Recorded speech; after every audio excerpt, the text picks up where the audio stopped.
Gabriel, what I thought was so interesting about your character is that he becomes a hero after stopping the subway bombing, but he's harassed and treated like a criminal by these conspiracy theorists. And we've seen that happen in real life more and more often. So, what about that element really stood out for you as an interesting wrinkle for Peter? I think, in today's day and age with social media and speculation and all this stuff, you'll never actually have the truth unless you were there. So I think it's having the confidence, like if Peter, instead of looking outward for the approbation and the validation, if he, that little girl knows that he saved her life. So knowing that he did the right thing and not feeling obligated to defend yourself in the court of, the public, I think is important, man. If that's ever happened to someone, or if they feel sort of targeted, it's getting away from the speculation and into what is objective truth. And then I think it's a nice little, it'll reinforce your soul. Yeah, wonderfully put. And Luciani, your character Rose is really thrown into this wild world of all these hijinks after her aunt and uncle are killed.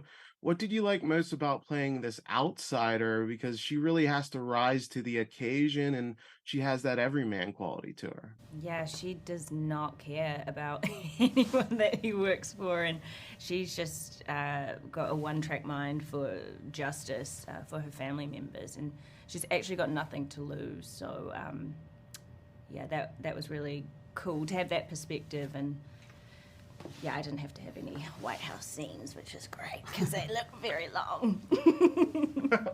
Gabriel, you're kicking some serious ass in this show. I love the fight scenes, but what impressed me the most was the confidence you're always conveying in this show.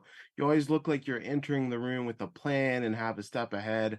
Can you just speak to that aspect of Peter and having his expertise just shine through your performance? I think it was sort of a situation of art imitating life, because I'm the kind of, like, how I was raised and the kind of person I am when I walk into a room or a restaurant.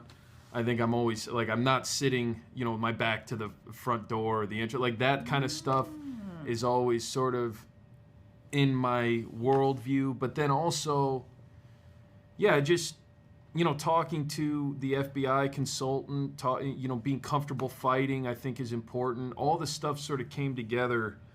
And obviously I'm written that way where I know it's written in this scene direction and stuff, what I'm supposed to be looking for. But I think the intangibles that the audience like you might be picking up on are that I know how to do the things in real life. So there is a confidence there, I think, that is conveyed.